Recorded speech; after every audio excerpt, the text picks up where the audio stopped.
Things I stopped buying to make more money. Welcome back to the channel. In this video, I'm going to go through the 10 things which I've stopped buying. As we've already spoken about, I'm not a big believer in saving, but I am a believer in spending below your means. And saving will only get you so far, but spending less so that you can use that money to invest and work and grow for you will make all the difference. Cutting out these things has left me with so much more money every month without having to sacrifice all my quality of life. Let's get into it. Number 1, books. I read a lot and I think reading is super important and it's a great financial investment to increase your human capital and your knowledge. And that is something that no one can take away from you. Material items can go out of fashion. They can be stolen, looks fade, but knowledge, once you've acquired it, that's yours to keep. It will always stay with you. So now what I do is I keep my all-time favorite books in a hard copy on my bookshelf. And then the ones that I know that I won't be reading again and again and again, I either buy it on my Kindle or I rent it for free through my local library on an app. Number 2, a brand new car. If you don't have money for it, just don't buy it. The second you put your key in the ignition and drive that car out the showroom, it loses 10% of its value. An average brand new car will lose a further 60% by its 30. I know some people like the feeling of having a brand new car, but is it really worth that additional amount of money at this point in your life? Or can you hold off to invest that money into an asset that will generate the cash flow to buy that new car later on in your life? If that's what you want. Number 3, souvenirs. I really love traveling, flights, hotels, making memories. These are all things that I'll be buying more of, but why I have stopped buying is souvenirs from every trip. More than a waste of money, it also massively cut us up my living space. I live in a 2-bedroom apartment with a kitchen that's the size of a shoebox anyway. So the last thing I want is shot glasses from every city I've been to overflowing from my cupboards. If you really want to kind of remember a trip, then write in a journal. I've made an online journal/blog and I've been writing in it after every holiday that I've been on since 2016.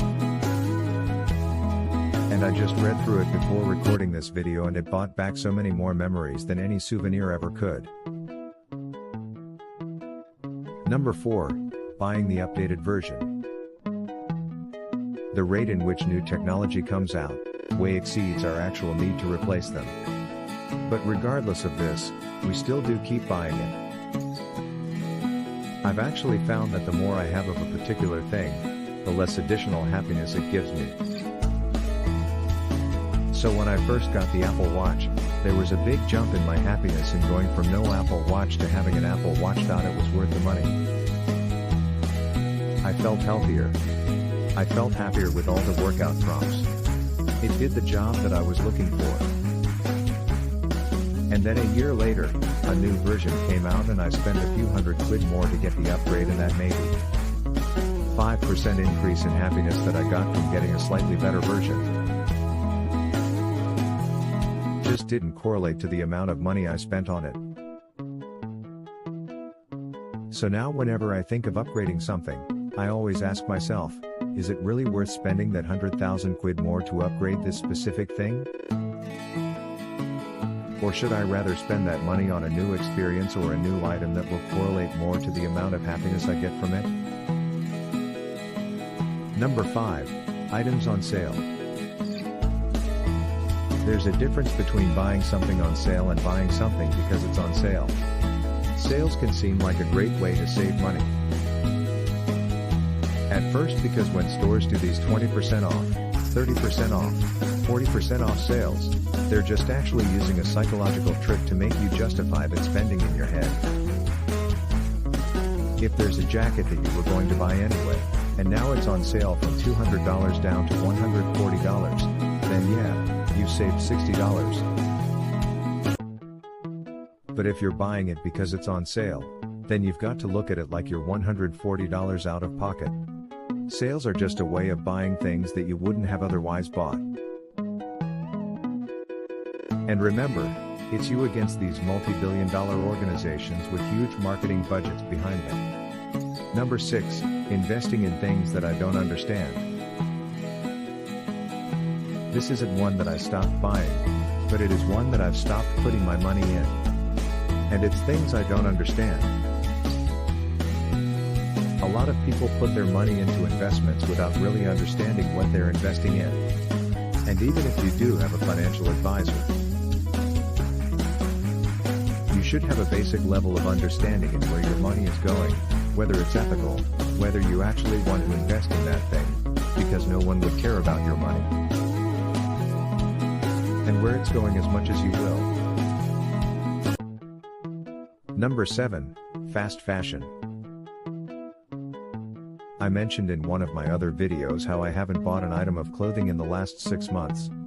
I didn't think this was anything surprising, but it seems to be. Long story short,